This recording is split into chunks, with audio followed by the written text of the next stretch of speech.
తెలుగు రాష్ట్రాల్లో పలు చోట్ల స్వల్ప భూ ప్రకంపనలు వచ్చాయి. ఉదయం 7:27 కొన్ని సెకండ్ల పాటు భూమి కంపించింది. రిక్టర్ స్కేలుపై 5.0గా భూకంప తీవ్రత నమోదైంది. భూకంప కేంద్రం నుంచి 225 కిలోమీటర్ల పరిధిలో ప్రకంపనల ప్రభావం కనిపించింది. హైదరాబాద్ సిటీలోని పలు ప్రాంతాలతో పాటు ఉమ్మడి ఖమ్మం, రంగారెడ్డి, వరంగల్, కరీంనగర్ జిల్లాల పరిధిలో ప్రకంపనలు వచ్చాయి. ప్రజలు భయాందోళనకు గురయ్యారు. ఇల్లు, అపార్ట్మెంట్స్ నుంచి బయటకు పరుగులు తీశారు.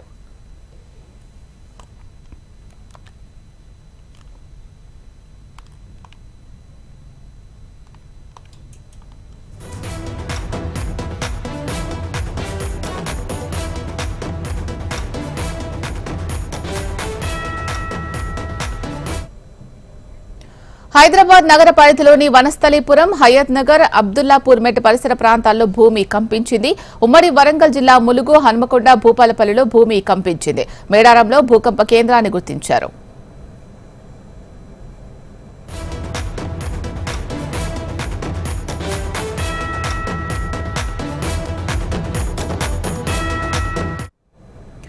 ఏపీలోని విజయవాడ, జగ్గయ్యపేట, నందిగామ, కంచికచెర్ల, ఏలూరు, నూజివీడు సహా పలు ప్రాంతాల్లో భూమి కంపించింది. ప్రజలు ప్రాణ భయంతో ఇళ్ల నుంచి బయటకు పరుగులు పెట్టారు. రాజమండ్రిలోనూ అతి స్వల్పంగా భూ ప్రకంపనలు వచ్చాయి. కొన్ని సెకండ్ల పాటు ఇళ్లు, భవనాలు కదిలినట్లు స్థానికులు చెబుతున్నారు.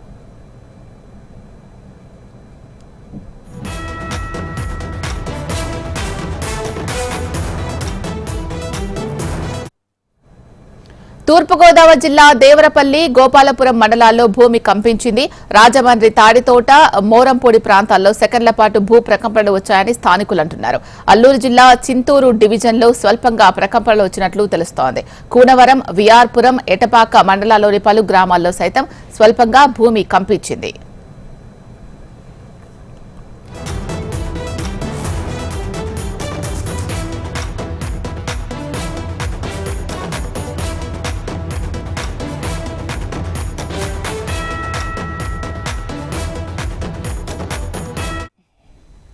మరోవైపు మహారాష్ట్ర, ఛత్తీస్గఢ్లోని పలు ప్రాంతాల్లోనూ భూమి కంపించింది. మహారాష్ట్రలోని గడ్చిరోలి, సిర్వంచ, అహేరి, చంద్రపూర్, ఛత్తీస్గఢ్లోని సుకుమా, బీజాపూర్ ప్రాంతాల్లో ప్రకంపనలు చోటు చేసుకున్నాయి. జిల్లా నందిగామ మండలం నందిగామ టౌన్లో నెహ్రూ నగర్లో నివాసుకుంటాము. సుమారు 7:24 ప్రాంతంలో భూమి నేను మంచం మీద పడుకున్నప్పుడు భూమి జస్ట్ అట్లా కంపించింది. దాంతో హడావుడిగా మేము బయటకు రావటం జరిగింది. ఇట్లా వైబ్రేషన్ మాదిరిగా వచ్చింది. ఇట్లా ఇట్లా ఇట్లా అని సామాన్లు కానీ అవి ఏం పడలేదు. అయితే భూమి మాత్రం కంపించింది. ఇట్లా వైబ్రేషన్ లాగా అనిపించింది. వెంటనే మంచం మీద నుంచి కిందకి దిగి బయటికి పోవటం జరిగింది. నా పేరు భవానీ శంకర్ అండి, ఎన్టీఆర్ జిల్లా నందిగామ. నేను ఉదయం రోజు సెల్ చూస్తూ కూర్చుంటా సోఫాలో, వరండాలో. అట్లనే కూర్చున్నా ఈరోజు కూడా. కరెక్ట్గా 7-20 ఆ ప్రాంతాల్లో కొంచెం సోఫా ఏదో కొద్దిగా షేక్ ఇచ్చినట్టు అనిపించింది. ఫ్యాన్ చూసే ఫ్యాన్ ఏమైనా కదులుతుందేమో అని. ఫ్యాన్ కదలలా, కానీ సోఫా కొద్దిగా షేక్ ఇచ్చినట్టు అనిపిస్తే అనుమానం వచ్చింది ఏదో భూకంపం ఏంటి అని అనుమానం వచ్చి ఇక రెడీగా ఉన్న అవసరం బయటకు పోవటం. కానీ అంతలోనే ఆగిపోయింది. చాలా కొద్ది సెకండ్లే వచ్చింది, ఆగిపోయింది. ఈరోజు జరిగింది. 7-20 జరిగింది. ఎవరితో పంచుకున్నాం. ఈ భూ ప్రకంపనలకు సంబంధించి మనతో పాటు మాట్లాడడానికి భూగర్భ శాస్త్రవేత్త సాయి భాస్కర్ రెడ్డి గారు లైవ్ లో సిద్ధంగా ఉన్నారు. సాయి భాస్కర్ రెడ్డి గారు, నమస్తే అండి. నమస్తే మేడం. ఇప్పుడు వచ్చిన భూకంప తీవ్రతను ఎలా చూడొచ్చు అంటారు? చాలా తక్కువ సెకండ్ల పాటే వచ్చింది, కానీ చాలా మంది దీన్ని గ్రహించారు. దట్టు హైదరాబాద్, అలాగే ఖమ్మం ఆ పరిసరాల్లో కొంచెం ఎక్కువగా వచ్చింది అని అంటున్నారు. ఎలా చూడొచ్చు దీన్ని? ఇది జియాలజికల్ గా మనము చూస్తే, అంటే భూకంపాలు రావడం అనే క్షేత్రంలో చూస్తే మన గోదావరి అనేది పొటెన్షియల్ ఉన్న ప్లేస్ అది. ఎందుకంటే అది గోదావరి నది ప్రవహించే ప్రాంతమే ఒక ఫాల్ట్, 2 ఫాల్ట్ల మధ్యన గ్రాబన్ అంటారు, లేదంటే రిఫ్ట్ వ్యాలీ అంటారు, చాలా పెద్దగా ఉంటే. ఆ పరిస్థితిలో గోదావరి నది ప్రవహిస్తుంది. అంటే మైక్రో ప్లేట్స్ ఆఫ్ ఇండియా అని అంటాము. పెద్ద ప్లేట్ అంటే ఇండియా ఒక ఉపఖండమే ఒక పెద్ద ప్లేట్. అది హిమాలయాలు మనం ఎట్లా ఫామ్ అయిందనే దాంట్లో ఆ ప్రక్రియలో మనకు తెలుసు. ఈ మొత్తం ఉపఖండం పోయి మన యురేషియన్ ప్లేట్ అని అంటాం. అంటే మొత్తం యూరోప్, ఏషియా మొత్తానికి పోయి ఇది గుర్తుకుంటుంది ఇంకా కంటిన్యూస్ గా. అప్పుడు ఈ చిన్న చిన్న ప్లేట్లు అని అంటాం. ఇవి చాలా పాత ప్లేట్లు అన్నట్టు. అంటే భూమి మనకు ఫామ్ అయినాక అప్పుడు ఏర్పడ్డ ప్లేట్లు ఇవి. కానీ ఇక్కడ కూడా వీక్ జోన్స్ అనేది ఫాల్ట్స్ అనేది ఉంటాయి అటు ఇటు అనేది, గోదావరి నదికి అటు ఇటు ఫాల్ట్స్ అని ఉంటాయి. అయితే ఈ particular place north of Mulugu అనండి, మీకు ఆ లక్కవరం నది ప్లస్ గోదావరి రెండు కలిసే పాయింట్ చూపెడుతారు యుఎస్జిఎస్ వాళ్ళు అలా మ్యాప్ లో. సో ఈ పాయింట్ లో మనం ఫాల్ట్స్ ఉన్నాయి. యాక్చువల్ ఇది గోదావరి నది బెడ్లోనే అయ్యింది. యాక్చువల్ గా ఒక 10 కిలోమీటర్ నుంచి 40 కిలోమీటర్ల లోపట అనుకోవాలి, ఎందుకంటే రకరకాల మనం సైంటిఫిక్ డేటాలు ఉన్నాయి ఇప్పుడు. అయితే ఇది ట్రిగర్ కావడానికి కొన్ని కారణాలు, ఎందుకంటే రీఅడ్జస్ట్మెంట్ అనేది అవుతుంటాయి. ప్లేట్లు స్ట్రెస్ అనేది ఉంటది కంటిన్యూస్ గా, అది పుష్ చేస్తుంటాయి కాబట్టి ఆ రీఅడ్జస్ట్మెంట్ లో భాగంగా ఈ ప్రకంపనలు అనేది వస్తుంటాయి. అయితే ఇందులో 5.3 అనేది ఒక రకంగా సేఫే మనకు, అంటే లాజికల్ గా చూస్తే 6, 7, 8 అట్లయితే మనకు చాలా డిస్ట్రక్షన్ అవుతుంటది, పెరుగుతుంటది. సో ఇక్కడ ఆస్తి నష్టం, ప్రాణ నష్టం అంతగా ఉండదు. ఇంకో దక్కన్ పీఠభూమి ఓవరాల్ గా స్టేబులే లాజికల్ గా చూస్తే. మనకు గుజరాత్ సైడ్ అట్లా చూస్తే అక్కడ ఉంటది ఎక్కువ. కానీ అయితే ఆ ప్రకంపనలు ఎంత దూరం వరకు మనకి ఈవెన్ వనస్థలిపురం అనండి, హైదరాబాద్ లో అటు ఈస్ట్ వెస్ట్ గోదావరి అనండి, ఇటు వరంగల్ కరీంనగర్ ఇట్లానండి, ఇటు ఛత్తీస్గఢ్ మహారాష్ట్ర అన్ని ప్రాంతాల్లో కూడా ఈ ప్రకంపనలు డెఫినెట్ గా ఫీల్ అయి ఉంటారు. అయితే ఇందులో వేరే ట్రిగర్ కావడానికి ఇండైరెక్ట్ ఫ్యాక్టర్స్ ఏందనంటే, మొత్తం కూడా గోదావరి నదిలో సెడిమెంట్ లోడ్ చాలా ఎక్కువగా వచ్చి చేరుతున్న ప్రాంతం ఇది. అందుకే అక్కడ ఇసుక మైనింగ్ అనేది కూడా అఫీషియల్ గా కూడా చేస్తుంటారు.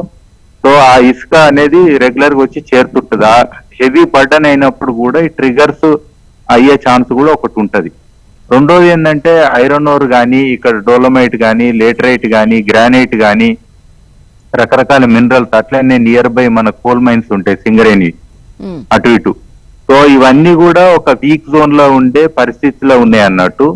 సో ఆ మైనింగ్ అయినప్పుడు కూడా ట్రిగరింగ్ అనేది మామూలుగా అయిపోతుంది. మామూలుగా ఈ ఏరియాలో మైనింగ్ ఏరియాలో బాంబులు పెట్టినప్పుడు ఇండ్లకు పరెలు వాయడం అనేది కూడా జరుగుతుంటది. అంటే భూకంపనలు అనేది లోకలైజ్డ్ అవుతుంటాయి. కానీ నిజంగా భూమి కంపించింది కాబట్టి ఇంకా ప్రకంపనలు ఆల్రెడీ వీక్ ఉన్నాయి కాబట్టి ఆల్రెడీ బ్లాస్టింగ్లు, మైనింగ్ ఇవన్నీ అయ్యి అది ఇంకా కొంచెం ఎక్కువనే అనిపిస్తుంది. అందుకే ఖమ్మం ఏరియాలో కొన్ని ప్రాంతాల్లో ఎక్కువగా అనిపించిన ప్రాంతాలు కూడా ఉన్నాయి.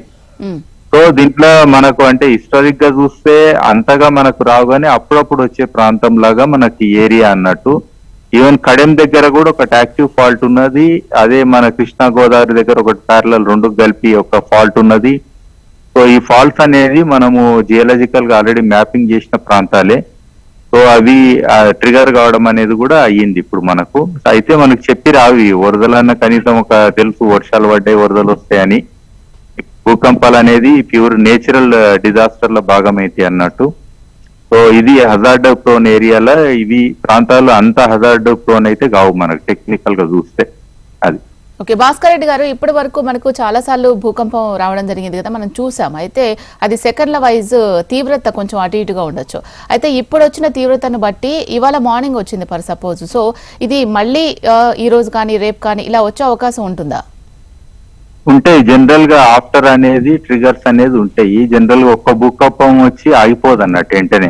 దానికి తగ్గట్టు ఇప్పుడు ఒక ల్యాండ్ స్లైడ్ కూడా ఒకటైతే మళ్ళీ కొన్ని ల్యాండ్ స్లైడ్స్ అయ్యే ఛాన్స్ ఉంటాయి. అట్లే భూకంపం కూడా ఒకటైనాక ఇంకా కొన్ని వచ్చి ఆఫ్టర్ షాక్స్ అంటాం మనం జనరల్ గా, అవి కూడా వచ్చే ఛాన్స్ ఉంటుంది. అయితే అది పెద్దవి కూడా కావచ్చు, మామూలు చిన్నవి కూడా కావచ్చు. ఇట్ డిపెండ్స్ అన్నట్టు. అది మనం దానికి 80% డైరెక్ట్ చెప్పలేము అన్నట్టు, ఎంత పెద్దగా అయితే లేదా ఎంత మామూలుగా ఉంటది అనేది. అయితే అప్రమత్తత అనేది ఒకటి బేసికల్ గా అందరూ పాటించాల్సిందే. అది ఒకటి ఇండ్లలో అట్లనే కూర్చోవద్దు, బయటికైతే వెళ్ళాలి. ఒకటి టాయిలెట్స్ ఇలాంటి చిన్న ప్రదేశాలలో దాక్కుంటే కొంచెం సేఫ్, లేదా తలుపులో ఉన్న సేఫ్. ఒకవేళ స్కూల్లో పిల్లలు ఉంటే బెంచ్ల కింద దాక్కున్నా సేఫ్ మినిమం అన్నట్టు. లేదా నెత్తి మీద ఏదో ఒకటి కనీసం పెట్టుకునే బయటికి వెళ్ళాలి, లేదని మీదకించి వచ్చి పడే అవకాశం ఉంటది. వెహికల్ డ్రైవ్ చేసే వాళ్ళు వెహికల్ పక్కన పెట్టుకోవడం బెటరు. అట్లనే డ్యామ్స్ గేమ్స్ ఉన్న దగ్గర క్రాక్స్ వచ్చి బస్ట్ అయ్యే ఛాన్స్ ఉంటాయి కాబట్టి అక్కడ కూడా ఆ ప్రాంతాలలో ఉన్న వాళ్ళు కూడా సేఫ్ గా ఉండడం బెటర్, హై రేజ్ ఏరియాలు ఉండడం బెటర్. సో ఇట్లా మనకు చాలా మటుకు ఈవెన్ అగ్ని రిలేటెడ్, ఎందుకంటే పైప్ లైన్లు అవన్నీ డైరెక్ట్ బస్ట్ అయినప్పుడు ఫైర్ అనేది అవుతుంది మనకు. అట్లనే మైనింగ్ అండర్ గ్రౌండ్ మైన్ చేసే వాళ్ళు కూడా కొంచెం బయట ఉండడం బెటర్. ఈ ప్రకంపనలు అట్లీస్ట్ కొన్ని రోజులు చూసినాక వాళ్ళు సేఫ్ సైడ్ ఉంటే బెటర్ అన్నట్టు. సో ఇది ఐ థింక్ గవర్నమెంట్ పరంగా ఎన్డీఆర్ఎఫ్ వీళ్ళందరూ ఉన్నారు. డెఫినెట్ గా సూచికలు అని అంటాం కదా మనం, డిజాస్టర్ రిలేటెడ్ వాళ్ళకు చెప్పడము, దాన్ని అప్రమత్తం చేయడము, అట్లనే మెషినరీ కూడా రిలీఫ్ రెస్క్యూ అనే దానికి కూడా వాళ్ళు ఉండడము. ఐ థింక్ ఈ చిన్నది పెద్దదని కాదు కానీ నిజంగా మనం ఎంత అలర్ట్ గా ఉన్నాం అనే దానికి కూడా ఇది ఇంపార్టెంట్ అన్నట్టు యాజ్ ఏ సివిల్ సొసైటీ కింద కూడా. సో ప్రతి ఒక్కరిది కూడా బాధ్యత ఇలాంటి దాంట్లో. ఇంట్లో ప్రభుత్వాలు చేసేది ఏముండదు, ఎందుకంటే ఇది జియోలాజికల్ గా వచ్చింది, ఇది పొల్యూషన్ లాంటిది కూడా కాదు, ఇంకొక వేరే ఫ్యాక్టర్ తోటి అయ్యింది కాదు. బట్ ఓవరాల్ గా మానవులు చేసే అతి మైనింగ్ అనండి, తర్వాత ఇవన్నీ కూడా ట్రిగరింగ్ ఫ్యాక్టర్స్ అనేది ఇండైరెక్ట్ అయితే. ఈవెన్ జూబ్లీస్ లో కూడా మన బంజారీస్ లో కూడా కొన్ని చిన్న ప్రకంపనలు రెగ్యులర్ గా వస్తాయి, ఎందుకంటే అక్కడ అవుతున్న కన్స్ట్రక్షన్ యాక్టివిటీ తోటి రాళ్ళు వలగొచ్చినప్పుడు ఆ రాళ్లను వెయిట్ తీసినప్పుడు కూడా అవుతుంది. ఇది ఎలాస్టిక్ రీబౌండ్ థియరీ అని అంటాము. సో ఇట్లా మనకు రకరకాల ఫ్యాక్టర్స్ ఉంటాయి అన్నట్టు. అవి చిన్న చిన్నవి కాబట్టి ఓకే అనుకుంటాం, కానీ 5.3 అనేది ఒక రకంగా కొంచెం మీడియం అనుకోవచ్చు. దాని మీద ఇంకే కొంచెం వచ్చినా గానీ మనకు ఇంకా డిస్ట్రక్షన్స్ అనేది పెరుగుతూనే ఉంటాయి. రైట్, థ్యాంక్ యూ అండి సాయి భాస్కర్ రెడ్డి గారు.